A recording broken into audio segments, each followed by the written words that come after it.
Hello, this is Heather Hoffman here with Pinkfresh Studio to share a trio of Scandinavian folk art design cards, a really simple with some inked backgrounds and die cuts with the brand new Folk Elements die cuts. So I'm starting off with 3 different colors. I'm using Distress Oxide inks, and I like using a blending brush. That seems to be my favorite. These are the Ranger blending brushes. You can use a foam pad. I've recently got some of the makeup brush style of foam or of brush blenders, and I'm really enjoying those. But one trick I've learned on these blenders, you notice how I have a piece of scratch paper there. It's just inexpensive printer paper, and as I pull off each color, I tap off a little bit of the color. That just helps kind of prevent any splotches of color and helps blend it smoothly. And also, as you go on there, I'm blending from the center out. And start really softly. You don't have to push very hard, especially with these brushes. They blend really nice with the Distress Oxides. And I just push softly, and then as I keep blending out, I just press a little more firmly gradually as I go around. So basically, dip it in the ink pad, blot a little bit off on your scratch paper, and then blend around, and that'll give you a nice smooth backdrop that we'll use for putting our fun elements on. Now that I have those done, I wanted to add a little more interest to them. So pulling out a box to protect my work area, and I have some white acrylic paint I keep in a mini mister mixed with a little bit of water. Anywhere a ratio of about half water to half paint. Slightly more paint will give you a little bit of a thicker finish, and it dries fairly quickly with the acrylic. These would also be fun. I was going to create some with the Pinkfresh liquid watercolor in black because I think that would be a fun backdrop, but for these particular ones, I wanted the light effect of the white paint. So I'm going to set those aside to dry nice and thoroughly before I adhere the next elements on. And then I've chosen nearly every die from the Folk Elements die. And I don't know if you've ever tried to cut out a bunch of small detailed dies. If you look at these, you'll notice that they didn't cut out perfectly the first time. I'm using an older plate, which is probably curved, so they're not getting equal pressure. The beautiful thing is these aren't wasted, I've discovered. I can, just like fitting a puzzle back in, I can set back in the dies, and if you do them one at a time, just the ones that maybe didn't get fully done, and run them through, they cut out beautifully and perfectly. And I love that those dies will fit right back in. You can just kind of wiggle them around till you feel them settle into place. And then it enables me, sometimes, again, if you have a new plate and a nice crisp edge, or you're not using, this is fairly heavy Nina white cardstock.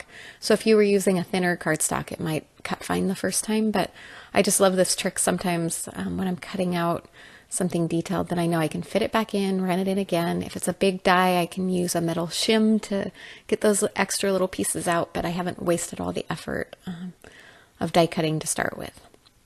Now I have a paper piercer, and I'm just pulling out all of the extra little elements in these. I've seen a lot of people piece them back together and do some fun things with them, but for this particular set of cards, I just wanted the fine detail outline. And look at just how intricate and fun those are. Now I'm going to pull back out that piece of scratch paper because these images are so detailed. I'm going to use a glue pen to adhere them. And because they're so fine, I know I'm going to miss a little bit with the glue, and I don't want to end up with glue on my work surface that I have to clean later. So by using that piece of scratch paper that I used before, I can do my gluing on there, and then I can throw that away, and I've used that piece of paper really well, and I haven't gotten glue all over my work surface. So you can see how I'm just going over the outer edges of all of these, and I've allowed these to dry really well and press them into place. And do the same with each individual layer. I just kind of played with different placements and mixed and matched them on there. Now in between these, I've discovered I keep a damp cloth handy, and you end up with a little bit of glue on your fingers, so every 2 or 3 of these little detail cuts, I like to clean the glue off my fingers. Otherwise I end up with too much, and the die cuts start sticking to me more than the cards, and I really don't want that. So whenever I feel my fingers starting to get a little sticky, I'll just grab that damp cloth and clean my fingertips a little tiny bit. All right, we're almost done. We've got all the layers on there. Now I just want to add some fun sentiments. So I'm pulling out 2 new stamp sets from the most recent release.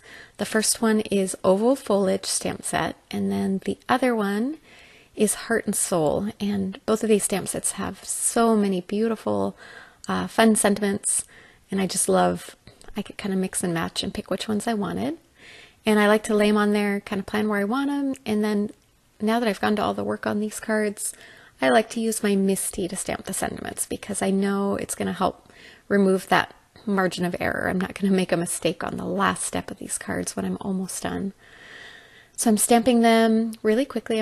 My favorite black ink is VersaFine Onyx Black. It's a pigment ink, so it's not good for Copics, but just for stamping sentiments, especially on finished cards, or if you're using it for watercolor, that ink is also perfect for that. There we go, the full fun set, and you can do these in all kinds of colors, watercolor backgrounds. These would also be super fun with solid colors of cardstock. Rainbow inked backgrounds. The sky's the limit, truly. I went with really traditional colors. I'd love to hear what color combos you'd love to try, or which one of these is your favorite. Thanks so much for coming by today. I hope you were inspired, and I hope you'll give this a try. Have a wonderful day.